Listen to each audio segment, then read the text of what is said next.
we know the fate of one of the main characters in Scream 6. Let's talk about it.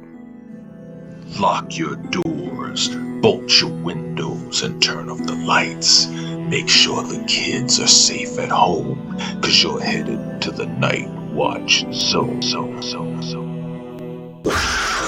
Nightwatch zone. Welcome to the channel, ladies and gentlemen. Today we're going to be talking about some thoughts I have had since seeing the Scream 6 trailer, which was absolutely fantastic. I really enjoyed it. It was just, man, it was just so much fun. And combing through the trailer, all the thoughts, all the things going on with the images and everything, putting it all together, really made me think this movie might have some really big surprises.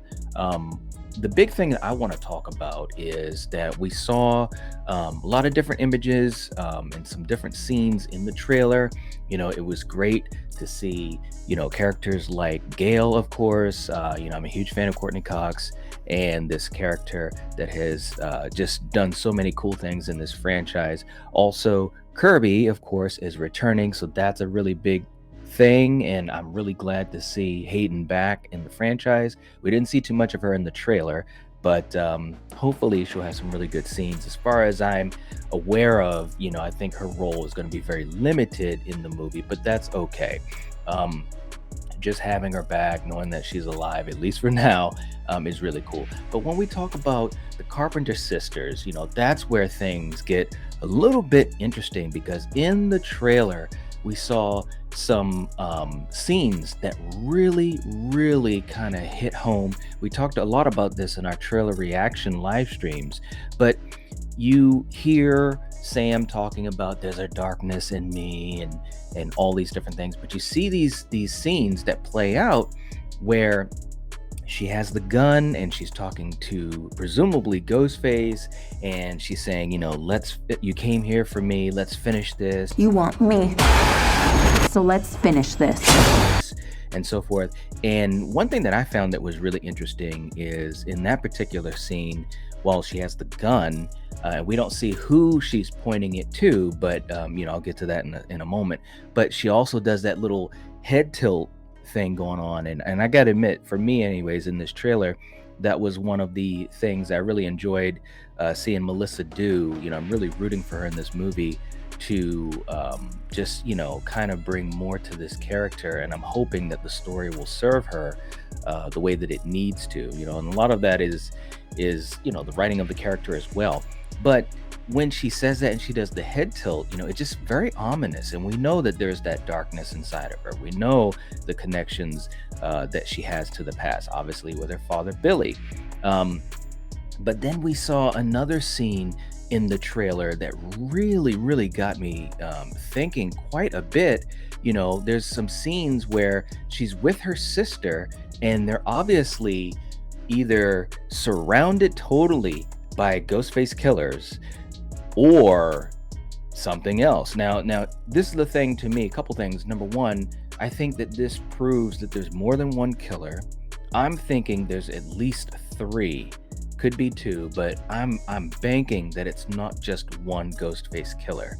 That's what I'm thinking. But the other thing too is that you have this scene in the trailer, right there in the trailer, where she's looking down and she basically has a Ghostface mask in her possession. Now, when we first watched the trailer, at first we thought this was a bag that she was holding the mask in, but upon closer inspection, you realize that this is her jacket. It's her jacket that she's wearing. She's got the mask in her jacket. Now, so then we started thinking, well, when does this happen? Here's the jacket right there. So the question is, when does this happen that she gets this mask? And the thing that came to my mind, and also a bunch of us that were on the panel when we were talking about this, is what if this is the ending of the movie? And it could go 2 ways. It could go one of 2 ways. Either number one, this is left somewhere and she finds it, and it's basically like a calling card from the Ghostface killer or killers, or and by the way, let me just say, that could be like kind of like a cliffhanger of sorts that will lead us into 7, because we're definitely thinking we're going to get a Scream 7. I mean, this movie would have to be absolutely abysmal for us not to get a Scream 7, okay? So either this is a calling card that she finds and it might have something written on the back of the mask, or maybe a note, or maybe it's just alluded to something, and that will lead us into Scream 7, because the look on her face, I mean, it's like, uh-oh. Now, you could also take that look in a different way, and this is the second option that I've been thinking of, is that what if at the end of the movie it's revealed that she did have some type of involvement, either with the killings or with one of the Ghostface killers. Maybe she was like blackmailed into doing something that she shouldn't have done because of her ties to Billy Loomis. It could be a lot of different ways that could play out, but all I know is in this trailer you had multiple scenes where they really make Sam seem like, she truly does have that dark side to her. And we know that she does at the end of 5, when she went ape shit all over Richie, which by the way was one of the best scenes for her character. We know that she has that within her. So the question is, will they actually go all the way and show that she has some type of involvement with the killings, or with one of the Ghostface killers, or with the cult, or having inside knowledge and she doesn't do the right thing when she should? There's a lot of different ways it could go. It really could. You see that scene where she's holding on to Tara, and look, we've talked about this in the reaction, but I'm just saying it right here.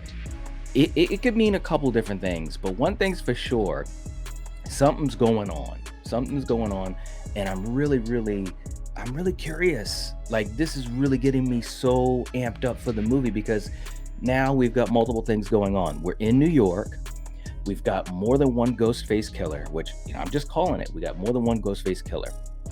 So the tension and also the identity of that killer, we don't know. There's a lot of speculation of who it could be, or who could be a part of it, or who could be behind it, especially maybe leading into 7. So there's a lot of things that's going on with this movie that I think will benefit it. That's what I really think.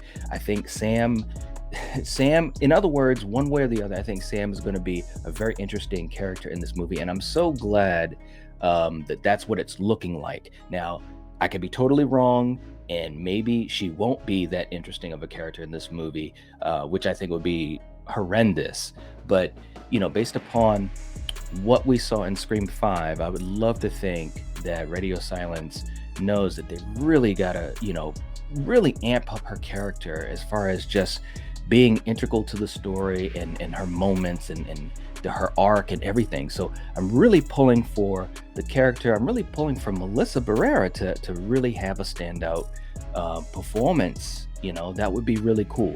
Whether she does or not, I don't know. You guys let me know in the comment section below if that's what you think could happen, or is it even something that you want to have happen? Do you want Sam to have, a really good character arc, or are you more of a fan of some of the other characters?